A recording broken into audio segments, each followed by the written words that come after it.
Kolar times Kannada ನ್ಯೂಸ್ಗೆ ಸ್ವಾಗತ. ಶ್ರೀನಿವಾಸಪುರದ ಚಲ್ಲಿಗಾನಹಳ್ಳಿ ಅಧ್ಯಕ್ಷರ ವಿರುದ್ಧ ಅವಿಶ್ವಾಸ ನಿರ್ಣಯ. ತಾಲೂಕಿನ ಚಲ್ಲಿಗಾನಹಳ್ಳಿ ಗ್ರಾಮ ಪಂಚಾಯಿತಿಯ 17 ಸದಸ್ಯರ ಪೈಕಿ 12 ಮಂದಿ ಅಧ್ಯಕ್ಷ ಶ್ರೀನಿವಾಸ್ ಅವರ ವಿರುದ್ಧ ಅವಿಶ್ವಾಸ ನಿರ್ಣಯಕ್ಕೆ ಅರ್ಜಿ ಸಲ್ಲಿಸಿದ್ದರು. ಉಪವಿಭಾಗಾಧಿಕಾರಿ ಡಾ. ಮೈತ್ರಿ ಅವರು ನಡೆಸಿದ ಸಭೆಯಲ್ಲಿ 12 ಸದಸ್ಯರು ಹಾಜರಿದ್ದು 5 ಮಂದಿ ಗೈರಾಗಿದ್ದರು. ಸಭೆಯಲ್ಲಿ ಅಧ್ಯಕ್ಷರ ವಿರುದ್ಧ ಕೈಯೆತ್ತುವ ಮೂಲಕ ಅವಿಶ್ವಾಸ ವ್ಯಕ್ತಪಡಿಸಲಾಯಿತು. ಸಭೆಯ ನಿರ್ಣಯವನ್ನು ಜಿಲ್ಲಾ ಚುನಾವಣಾ ಅಧಿಕಾರಿಗೆ ಕಳುಹಿಸಲಾಗುವುದು ಎಂದು ಉಪವಿಭಾಗಾಧಿಕಾರಿ ಮೈತ್ರಿ ತಿಳಿಸಿದರು.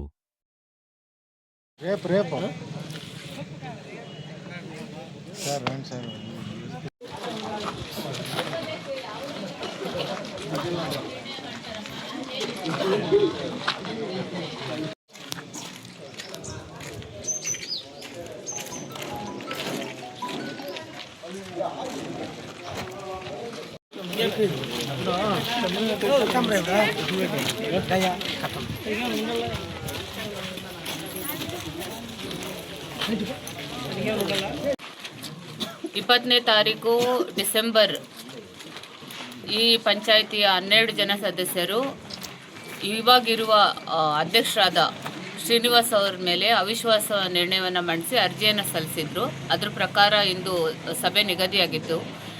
ಸಭೆಯನ್ನು 11 ಗಂಟೆಗೆ ಪ್ರಾರಂಭ ಮಾಡಲಾಯಿತು. ಟೋಟಲ್ 17 ಜನ ಸದಸ್ಯರ ಸ್ಟ್ರೆಂತ್ ಇರ್ತಕ್ಕಂಥ ಚಲ್ಲಿಗಾನಹಳ್ಳಿ ಗ್ರಾಮ ಪಂಚಾಯಿತಿನಲ್ಲಿ 12 ಜನ ಸದಸ್ಯರು ಹಾಜರಿದ್ದರು. ಕೋರಂ ಇದ್ದಿದ್ದರಿಂದ ಸಭೆಯನ್ನು ಆರಂಭ ಮಾಡಿದ್ದೀವಿ. ನಂತರದಲ್ಲಿ ಅಧ್ಯಕ್ಷರ ವಿರುದ್ಧ ಮತ ಚಲಾವಣೆ ಮಾಡಲಿಕ್ಕೆ ಕೈ ಎತ್ತೋದ್ರ ಮೂಲಕ 12 ಜನ ಸದಸ್ಯರು ಕೂಡ ಅವಿಶ್ವಾಸ ನಿರ್ಣಯದ ಪರವಾಗಿ ಅಧ್ಯಕ್ಷರ ವಿರುದ್ಧ ಮತ ಚಲಾಯಿಸಿದ್ರಿಂದ ಇಂದಿನಿಂದ ಚಲ್ಲಿಗಾನಹಳ್ಳಿ ಗ್ರಾಮ ಪಂಚಾಯಿತಿನಲ್ಲಿ ಅಧ್ಯಕ್ಷರ ಸ್ಥಾನ ತೆರವಾಗಿದೆ ಅಂತ ಘೋಷಣೆ ಮಾಡಲಾಗಿದೆ.